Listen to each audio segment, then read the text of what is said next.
Surprise, surprise, my recruiter lied. I was promised by the recruiter a dinette sleeper. Well, when I got done with orientation and one of the three fleet managers took me out to show me my truck, it was a double bunk. And I stopped him and saying, no, I was promised a dinette sleeper. And he says, no, solo drivers only get double bunks. Dinette sleepers are only for teams. And I says, well, I was promised a dinette sleeper. That's why I went with Merck. And that's what your recruiter promised me. And he said, oh, no.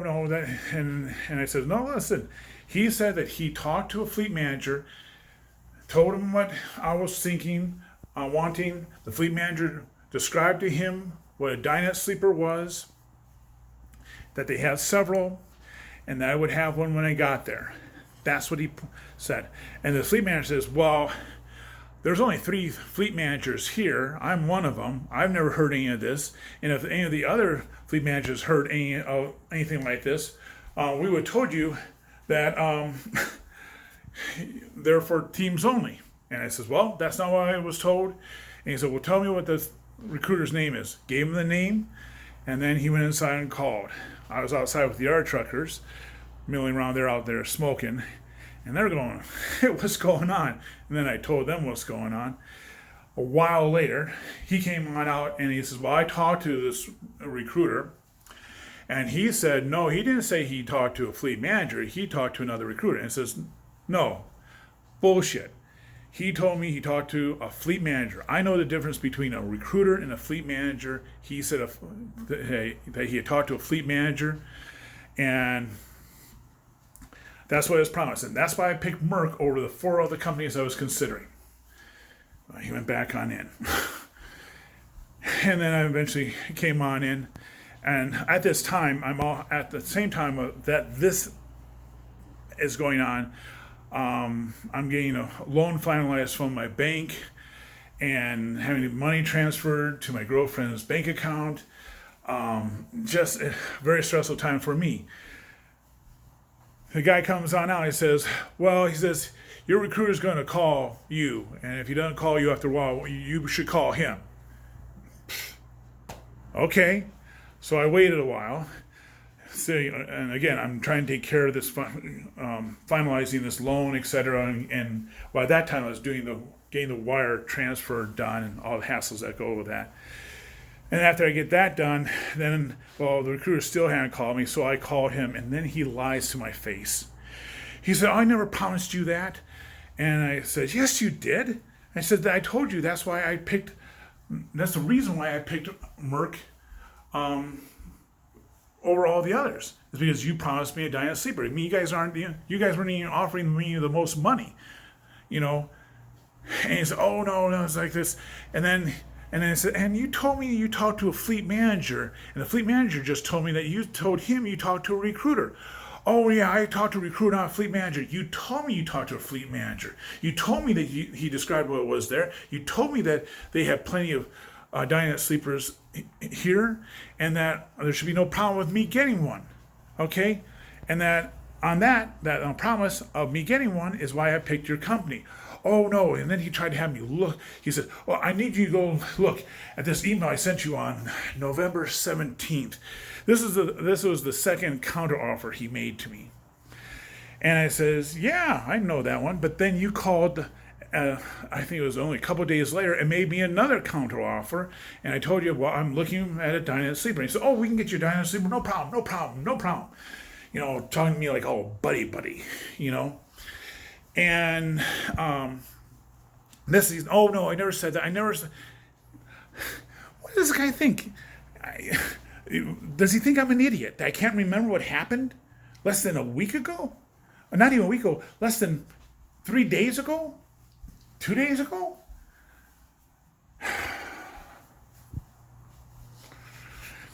And it says, no. It says, I expect this to be, and he said, oh, I got a call coming in. I'll call you back. He never called me back. Truckers are all milling around this, and they're all listening to all this, okay? And they're laughing. The good old Southern boy said, Welcome to trucking, where all recruiters lie. And this big black guy, I mean, bigger than me. I'm 6'3". He's bigger than me. He has a deep belly laugh. 23 years driving, not a year without a recruiter lying to me. So we're all laughing at this. And I said, well, and they said, well, what do you need? What do you need a Dyna Sleeper for? And I told them what the YouTube show I'm doing for. So, anyways, the safety officer that just finished giving me my last day of orientation, a really nice guy. If I don't work for them, be ashamed, because that'd be someone I wouldn't mind hanging out with and chatting with, maybe going out bowling or something like that. I went in and shook his hand and said, well, sorry, man, I guess I'm not going to be seeing you around here after all. And he says, well, recruiter lied. They're not giving me a Dyna Sleeper. And then we had a conversation about that. And then I get this phone call, and I'm thinking, okay, this is Brooks calling me back. But it's another number up. I answer it, and it's, hi, I'm so-and-so. I'm your dispatcher. I'm here to get you your first load. The cheerfulness he had in his voice, I knew he had no idea what was going on. And he says, well, you probably don't need to give me that load. And then I said, because I'll probably not going to be working for you. And he says, why? What's going on? And I told him what's going on. And his mood changed tremendously. And he was apologizing. He was saying that the recruiters are not to lie, and not to make promises that they can't keep, all that type of stuff. Well, it was. And I told him this was not like a little side note once mentioned. I told him this is why I accepted, why I came here, why the deciding factor, why I picked Merck over the 4 other companies I was looking at. And so he says, okay, it was about 4 o'clock at this time. He says, and it says, but I'm not taking a truck. I don't want to have you guys under the impression that I'm going to be working for you. If I'm not going to be working for you, I don't want to get into a truck and have all the problems of me then getting out of the truck and all the issues that involve with that. And so I said, what I'd like to have is, could you send me back over to the hotel for tonight, and hopefully something can be worked out, etc. And he says, yeah, he will. And he says, I'll call you right back. He needed to catch accounting before accounting closed. A while later, he called back, says, we got you a hotel room back at the hotel that you stayed at. It's a different one. This is the different hotel room.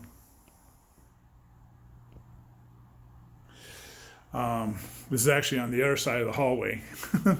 my hotel room that for the first 2 days was on the other side of the hallway. Anyways, again, he said that he apologized. He says the recruiters are not supposed to lie, not misrepresent. He had said that he had sent a message to management, but management had all gone home at this time. They will call me in the morning, and we'll try to get this thing resolved. Well,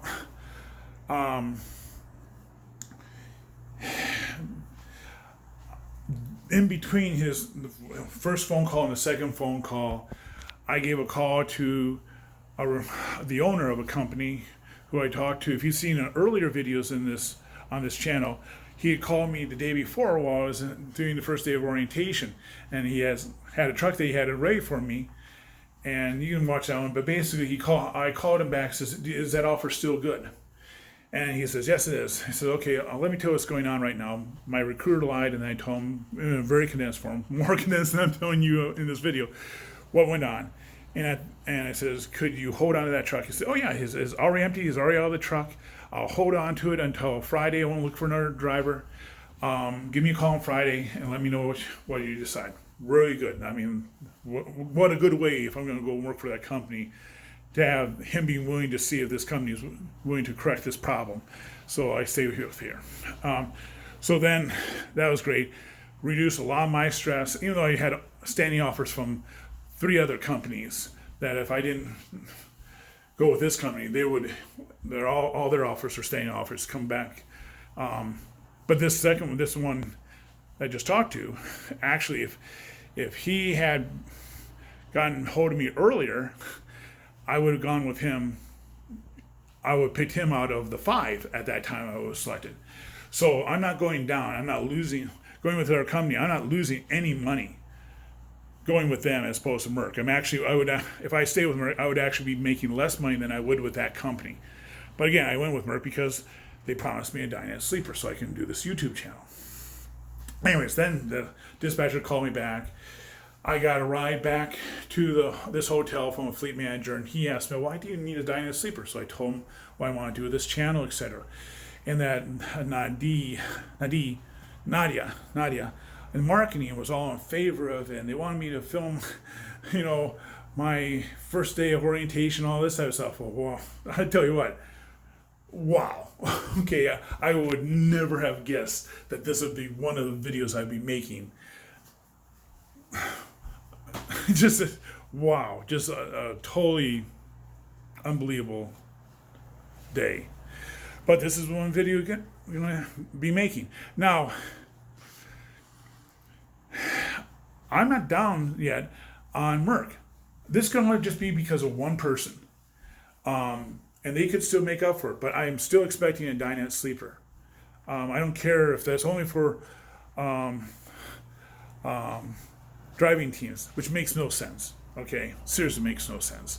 It's actually, a Dynet sleeper is actually better for solo drivers than driving teams, because then you just sleep up in the top bunk and leave your Dynet up, instead of whatever. If they give me a Dynet sleeper, they do have ones, they say, but they're old. And by the way, the truck that they showed me, the truck was a junker, a 2019. The arm on the driver's seat was worn down so much you saw the metal frame, and a sharp metal frame, the upholstery was all gone from it. This is what they're going to give to a new driver. I do not understand trucking companies' mentality of giving junk trucks to their new drivers. Not at all. Makes no sense. Here you spend all this effort to try to get this driver to come drive for you, and you give them a junk truck. So they're going to spend time in garages, etc. And you wonder why people quit? I mean, any trucking company that gives their new drivers junk trucks are idiots. Okay? Because we can just leave and get a job elsewhere. Okay?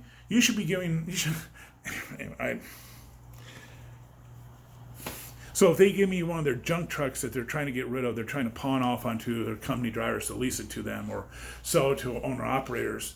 No, I'm not going to accept a junk truck that has a Dynet. I expect a new truck with a Dynet. Okay? Because, again, the recruiter says all of our trucks are 2021, 2020 or 2021. Really? And my truck that they were trying to get me to drive out was a 2019. Again, my recruiter lied. Okay, lied about that. Didn't tell me that there was an on driver spy cam until literally they had gotten me the airline ticket, and I was rushing and packing up everything. And he's talking to me to take care of some of the final paperwork. If I had known about that, I would never pick Merck at all. Anyways, can this be corrected? Yeah, it can be corrected. They can come and apologize. Even if it is, yes, they're only for teams, but you were promised it. We're honoring that promise. And they should honor that promise. That recruiter represents you. He made promises to me. Keep them. It's just that simple. Now, if they don't have one, you pay me my daily rate. Don't penalize me for an error that you made. Okay? I'm paid $260 a day. 60. I don't care now. I'm paid $260 a day, $66 per diem. Pay me this while I sit in this hotel until you can get a Volvo with a Dynet or any type of truck, any brand of truck that has a Dynet sleeper, but get me a new one. I'm not going to put up with garbage. You don't mistreat me and then turn around and say, oh, then take one of these old trucks that we're trying to pawn off on others. They can. And I'm not going to hold this against Merck, okay? And they're just one person. I don't have any problem with anybody in the maintenance office or the safety manager. He's a cool guy. Okay, I love the letter I got from Nadia, their marketing department. They're all in favor of this YouTube channel, making videos about working at Merck, which this video is about working at Merck. So they can correct this. This is correctable, but it means them taking effort. That means that, yeah, very likely this employee was talking out of his ass, making promises he couldn't keep, but he did make promises in there. He wasn't promising me the CEO position. He is promising me a truck with a dinette sleeper. Okay, get me a truck with a dinette sleeper, a new truck with a dinette sleeper. I'll stay at this hotel until one of those show up. That to me, okay, fine. It'd be nice to have someone apologize for what's going on, but that's how you solve this problem. Seriously, that's it. And I'll just sweep this under the rug. Whatever they do to that recruiter, that's their concern, not mine. I'm not his boss. He's just another employee. I'm just an employee. He seems to be new at recruiting. Maybe just chalk this up to learning expense. I don't want him to be fired, but he lied. And he needs to know that you shouldn't lie. You're representing a company. But that's their call, not mine. And if they never tell me what happens to that guy, I'm not going to lose any sleep over it. But what I do expect them to do is honor their agreement. Now, if they don't, what I do expect them to do is fly me back to Dubuque. I'm stuck here in Chicago. I'm hoping they just don't say, well, we're basically screw you. If you're not willing to take this double bunker, then find your own way home. I hope they don't do that. I can do that. I'm not going to be hitchhiking my way back. Find a bus to get me back there. But they should fly me back, accompany with a little apology. But they should make things right. And if they can give me a double sleeper, like I said, keep me up in this hotel, pay me my daily rate, not my orientation pay, which is only $100 a day. That's ridiculous. And really, to be honest about it, should receive some compensation for all the hassle, stress, that me and my girlfriend has gone through. I haven't told any of my family and friends about this because I don't want to have them get stressed out on my behalf. But how they react to this, I don't expect any trucking company to be perfect. I expect trucking companies to have errors. I will make errors. I will make mistakes. I don't want to be crucified when I do something wrong. Okay? Give me a break. Okay? Maybe this guy needs that break. Maybe this is just a learning experience for him. But I do expect you to keep your promises. And not in the cheapest, sleaziest way possible, but with an actual saying, wow, sorry for this happening to you. Here's the correction. And again, I think a good correction would be stay in this hotel. We'll pay your daily rate until we get one of these new dinette sleepers in. Then you go there. Because I also received an email saying that they're increasing all the pay. And since I've already told you what it was, when I go to Hazardous, their offer to me was, this recruiter's offer to me, oh my God, I don't know if they're going to honor that, was $325 a day plus 66 days per diem. That's $391 a day. That would make me $101,000, over $101,000 a year. Okay, but then I got an email from them saying that you can make up to $17,000 a year. Well, that works out to $450 a day. You reduce, what is it? You reduce that by $66. I think it's something like $384 a day, and then with the 66, it goes up to $450. That would be great. That would make me $117,000 a year. I don't know. We'll see. I will let you know when I know. But my next video might be me talking to you from home after they fly me back. Or it might be me in this hotel room saying, well, I'm here until they get that a new truck in with a dinette sleeper and tell you what happened. We'll see. what a turn of events. And Nadia in marketing department wanted me to record videos about my experiences with Merx Global and how it was as a driver. Well, I know you never expected this to be a video topic, and neither did I. But again, this is one person making an error. This company can make a correction of the error. I'm not asking for the CEO position. I'm just asking for the promise that made to me be honored. That's it, folks. I'll let you know what happens when I learn if it happens, and I have an opportunity to make a video telling you what went on and what the, maybe not the final resolution is, but where we're at that time. All right. I'm not going to release any more videos today. I think this is more than enough video for today. Talk to you tomorrow.